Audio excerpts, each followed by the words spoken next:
नमस्कार। आज मैं आप लोगों के बीच बधिरता यानी बहरापन इसके विषय में जानकारी लेकर के आई हूँ। क्यों होते हैं हम बहरे?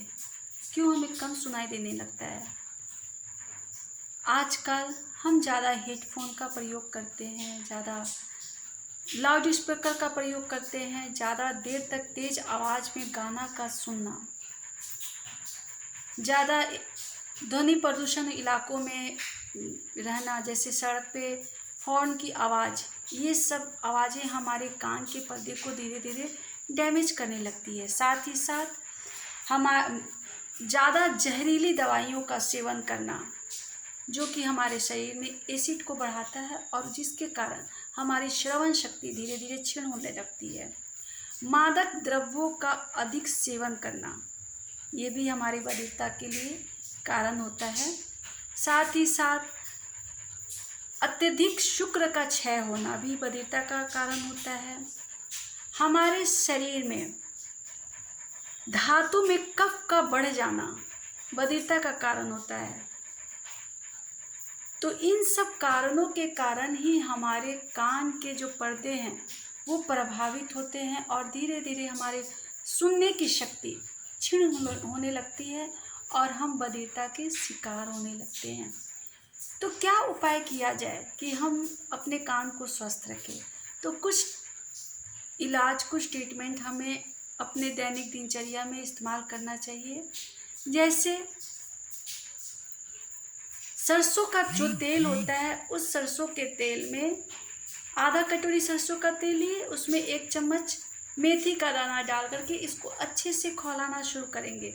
जब मेथी पक जाती है तो मेथी छान करके अलग कर दी, तेल को अलग ठंडा करके एक शीशी में भर करके रखेंगे। रात को सोते समय 2 बूंद कान में डाल करके सोने से धीरे धीरे कान की जो परेशानियां होती है, कान पर जो आघात पहुंच रहा है, जिसके कारण हम धीरे धीरे बहरे हो रहे हैं, उसमें आपको अच्छा लाभ मिलेगा। साथ ही साथ कई लोगों को कान में पीप का आना, ये एक बड़ी समस्या होती है। तो पीप जैसे जिन पेशेंट को आता है, उनके लिए बहुत ही अच्छी दवा होती है अकवन। सफ़ेद अकवन का पत्ता, उसमें अच्छे से घी लगा करके उसको भून लेंगे। भूनने के बाद उसको हाथ से कस के दाब करके उसका रस निकालेंगे। गरम गरम ही रस 2 बूंद कान में डालने से कान का पीप आना तथा कान में बहुत ज़ोर से दर्द भी हो रहा है तो उसमें तुरंत लाभ मिलता है। गौमूत्र, देसी गाय का मूत्र होता है, वो हमारे बहुत सारी बीमारियों में औषधि का काम करता है।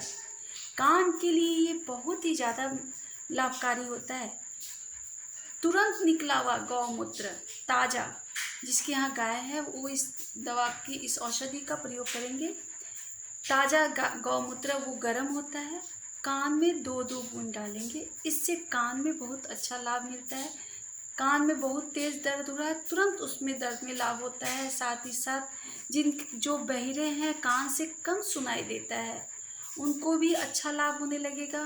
कान में कभी कभी गंदगी आने लगती है, कान की सफाई करनी होती है, तो इस गौमूत्र को कान में डालिए, धीरे से कान की सफाई कीजिए, कान का पूरा मैल धीरे धीरे साफ होने लगता है।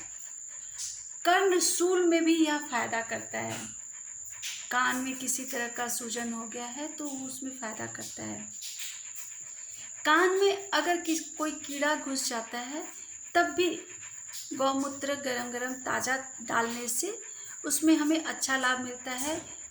वो जो कीड़ा हमारे कान में गया है वो अपने से धीरे धीरे ऊपर आता है और बाहर निकल जाता है। ये हमारी जो औषधियाँ थी वो हमारे लिए बहुत ही कान में फायदा करता है। साथ ही साथ सेहुड़, जो हम घर में शो के रूप में इस प्लांट को लगाते हैं, उस सेहुड़ का पत्ता, उसको अच्छे से थोड़ा सा गर्म करते हैं, हाथ से दाब करके उसका रस निकालते हैं। गुनगुना सेहुड़ का रस 2 बूंद कान में डालने से कान का दर्द तुरंत फायदा करता है। हमारे घर में तुलसी का पौधा रहता है, तुलसी का पत्ता कान की बहुत ही अच्छी औषधि के रूप में माना जाता है। तुलसी का पत्ता को अच्छे से साफ से धो करके उसको हाथ से निचोड़ करके उसके रस को चम्मच में लीजिए, गुनगुना कीजिए और कान में 2-2 बूंद डालिए। इससे आपके कान का दर्द बहुत जल्दी ठीक होगा। कान से जो पीप आता है उसमें भी आपको लाभ मिलेगा। तो ये हमारी कुछ घरेलू उपचार हुए, औषधियाँ हुई जो हमको कान के दर्द में या कान में किसी तरह की परेशानी है तो उसमें यूज़ करना है। साथ ही साथ हमारे हाथ में एक पॉइंट होता है, ये कान का एक्यूप्रेशर पॉइंट होता है। सुबह और शाम को, मतलब खाली पेट खाने के आधा घंटा पहले कम से कम इस पॉइंट पर अच्छे से दबाव डालेंगे। अंगूठा से प्रेशर डालते हुए 20 सेकेंड दाबेंगे, 10 सेकेंड छोड़ेंगे, 20 सेकेंड दाबेंगे, 10 सेकेंड छोड़ेंगे, 20 सेकेंड दाबेंगे। ये क्रिया 3 बार करते हैं और 3 टाइम करते हैं। सुबह में कर लिए, फिर दोपहर में खाने के पहले किए, फिर रात को खाने के पहले किए। 3 बार एक्यूप्रेशर की क्रिया करेंगे। इससे हमारे कान में बहुत अच्छा प्रभाव पड़ता है। इस पॉइंट पे भी कर सकते हैं। पैर के भी दोनों उंगली के बीच का जो पॉइंट होता है, इस पॉइंट पर हम पैर पे भी इसका एक्यूप्रेशर करेंगे तो अच्छा लाभ मिलेगा। साथ ही साथ शशांक आसन आपको मिल जाएगा हमारे चैनल पर ही। इस आसन की विधि बताई गई है।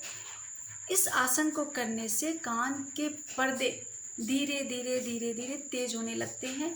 साथ ही वहाँ की नसें खुलने लगती है। जो बहरे हो चुके हैं, जिनको बिल्कुल नहीं सुनाई देता है, वो भी नस धीरे धीरे खुलना शुरू होता है। तो शशांक आसन अपने दैनिक दिनचर्या में 2 समय कीजिए, आपको अच्छा लाभ मिलेगा। मैं अगले वीडियो में अगली नई जानकारी के साथ आपके बीच फिर उपस्थित होंगी। तब तक के लिए सभी को नमस्कार।